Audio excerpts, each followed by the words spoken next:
Hey guys, Gamel show here with a reading just by myself.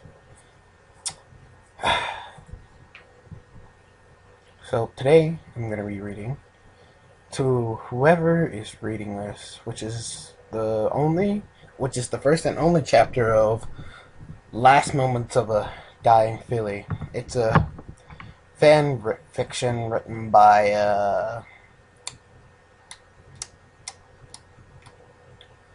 give me a second. I had like the whole story pulled up and everything. I was about getting ready to read and I forgot to see what the guy's name was. Onyx 1998. So, yeah. Just gonna get started reading this. And we'll see where this takes us. If you know what I mean. Oh, oh, oh. No, seriously. Let's get serious here. To whoever is reading this, I don't think I'm going to last much longer, so I'm telling you everything. Ever since I met my best friends, I had always been motivated to be a better pony. I don't know if I have been a better pony. I was selfish and ignorant. All I cared about was being cool and getting my cutie mark so that I wasn't being made fun of by other ponies.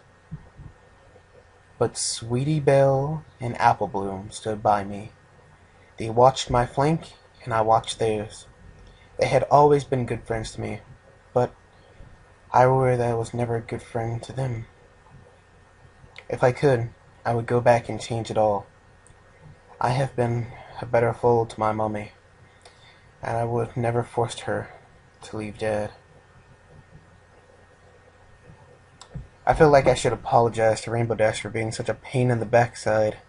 I pestered her, trying to be a cool pony to try and win her respect. Now I think about it, she already respected me for respecting her, but I forced it and forced it. I don't blame her for ignoring me sometimes and being mean to me when I pushed it too far. So please tell her I'm sorry for being so annoying and time-consuming. I'm sorry, Rainbow. I really am. I can feel myself getting weaker, so I want to tell you what happened before I go. I accepted a dare from Diamond Tiara to go to the big tree on the outside of the Everfree. I wanted to look cool, so I did it, but as I turned back, things had changed on their own and blocked me from leaving. I tried to go around, but I got lost. I looked and looked for a way out, but I couldn't. I cried and yelled. I hoped somebody would hear me. I thought maybe Zecora would hear me and save me, but she didn't, so I cried even more until I heard something moving. It was louder and clumsier than a pony. I didn't trust it. I ran and ran. I kept running for ages, but it caught me. It was a timber wolf. It was scary. It hit me lots of time before it ran away. I think it went to tell its friends. I was sure because it had cut me bad and I couldn't move. It hurt too much. It is true what they say. Your life does flash by your eyes as you start to go. I got sad, and I thought I would write down my regrets on paper so some pony could give me apologies for me. It is quiet now, but sometimes I hear movement in the trees. I think they're coming back to get me. It's dark, and I'm scared. I can see their eyes now. They're back for me. They're coming. Goodbye, Everpony. I love you, Rumble. I'm sorry. Ponyville, Town Square, Community Meeting. And the note ends there. Everyone was in complete silence as Mare finished the message. The sound of crying was heard as fillies and colts couldn't take the sadness of a fellow foal death. A particular gray-coated colt collapsed onto the ground as his brother, Thunderlane, comforted him and attempted to soften the deep and piercing wounds that the last sentence had inflicted on his brain.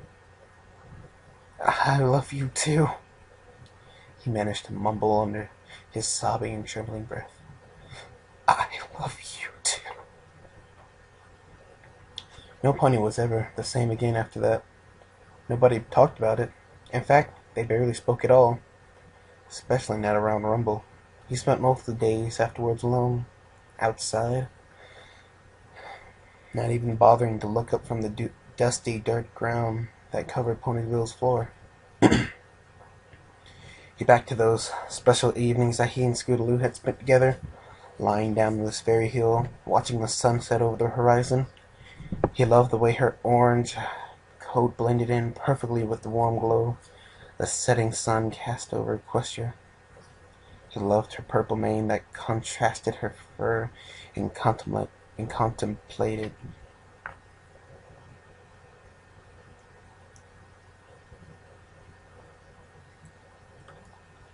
contemplated. It's contemplated, but I think he meant complimented. Yeah, he meant complimented. Complimented her beautiful face. Face. Oh, how he would never forget her face. Those eyes, those deep purple orbs that seemed to go on forever, far past her head. They were gateways to another world, and he had loved to stare into them. Scootaloo made him complete. Without her, Rumble didn't know what to do. His life had been torn in half by her passing. He would never be whole again. Nothing would ever make him as happy as she did. He would never feel those hooves of hurt. He would never feel those hooves on his again, and never would he kiss her soft lips again. She was gone. Forever. That was something Rumble could never come to terms with. The lovers of life. Gone. So this was the next best thing. Lying here was a reminder of what once was. What once bloomed like a blossom tree, but now lingered in the dark. The uncertain dark that lay within his mind would never go away. Whenever he thought about her, it loomed over him, forcing him down into the deepest depth of his sorrow, where he fought to come back upon succumbing to... Oh my god. It's just, I noticed some things, and... Whoops. I noticed some things, and it's just like, as I'm like looking over like certain points in this story, I noticed these misspelled words, and it's kind of getting to me. Where he fought to come back without succumbing to the temptations in the back of his brain. He often thought about doing it. All he wanted was to be with her again. To see her again, hear her sweet voice again. And he knew that if he did it, he might be allowed to return to her. But something kept stopping him. A shard of broken glass that wouldn't leave him. It was sharp and defined. It cut through all temptations in him to do it. Its message was loud, stubborn, and clear. It shouted it shouted it as strongly as it could, and the darkness receded. It was proud and strong, a permanent piece of his broken psyche that was lodged secretly inside him. It gave him the slightest little bits of hope, lifting his spirits just high enough to look down upon the urges whenever they rose to the challenge. It asked him, "What would she want you to do?" He answered with the same defiant tone every time. He would live on. He was going to live a good life, be a good foal to his parents, and maybe have his own foal one day. He had thought this so many times, it was beginning to seep up into him. It grew behind his eyelids like the sunset glow he once looked forward to. It began to feel him, making him certain that he would go on to be strong. It's what she would have wanted. He opened his eyes and stood. He gazed into the sky for the first time in an eternity. He saw a space that he and his filly had dreamed of crossing together one day, and he smiled.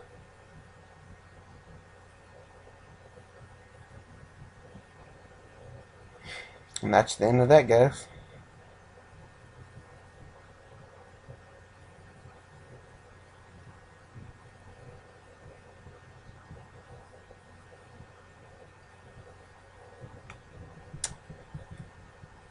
I'm just saying. I was just like, whoops.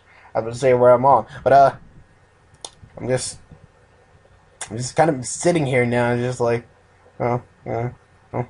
That certainly was interesting. To whoever is reading this, last moments of a dying feeling, I wouldn't say it's a good overall story. Seeing as there are like a couple of misspelt words in here, but overall, I think it was a good story.